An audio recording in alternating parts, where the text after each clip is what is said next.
สถานเอกอัครราชทูตอินเดียประจำลาวได้มีการจัดพิธีเฉลิมฉลองวันไอเต็กประจำปี 2025 เพื่อเป็นการระลึกถึงการก่อตั้งโครงการไอเต็กหรือว่าโครงการร่วมมือทางด้านเทคโนโลยีและการค้าอินเดีย พิธีเฉลิมฉลองวันไอเต็กได้จัดขึ้นวันที่ 7 พฤศจิกายน 2025 อยู่นครหลวงเวียงจันทน์โดยมีท่านโลหิตบับบาเลขาเอกและหัวหน้าห้องการสถานทูตอินเดียประจำลาวพร้อมด้วยแขกถึกเชิญจากภาครัฐสมาชิกอดีตนักศึกษาไอเต็กประชาชนชาวอินเดียที่อาศัยอยู่ลาวหลายกว่า200คนเข้าร่วมท่านโลหิตบับบาได้กล่าวว่าไอเต็กเป็นโครงการสร้างความอาจสามารถหลักของกระทรวงการต่างประเทศรัฐบาลอินเดียและเป็นหนึ่งในโครงการร่วมมือสากลที่เก่าแก่และประสบผลสำเร็จหลายที่สุดในการร่วมมือพัฒนาของอินเดียกับประเทศคู่ร่วมพัฒนา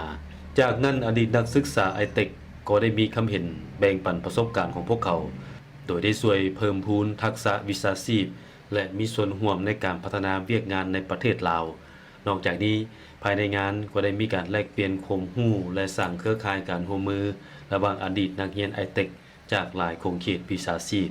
การแสดงฟ้อนรำประเพณีลาวโดยคณะนักแสดงจากโรงเรียนศิลปะดนตรีแห่งชาติได้เพิ่มความสง่างามทางวัฒนธรรมให้แก่งานและสะท้อนให้เห็นความผูกพันอันแน่นแฟ้นระหว่างประชาชนลาวและอินเดียภายใต้โครงการไอเต็กรัฐบาลอินเดียได้มอบโอกาสฝึกอบรมทั้งระยะสั้นและระยะยาวในหลายสาขาให้แก่พลเมืองลาวโดยส่วนใหญ่เป็นพนักงานรัฐกรซึ่งปัจจุบันมีพนักงานลาวหลายกว่า 1,500 คน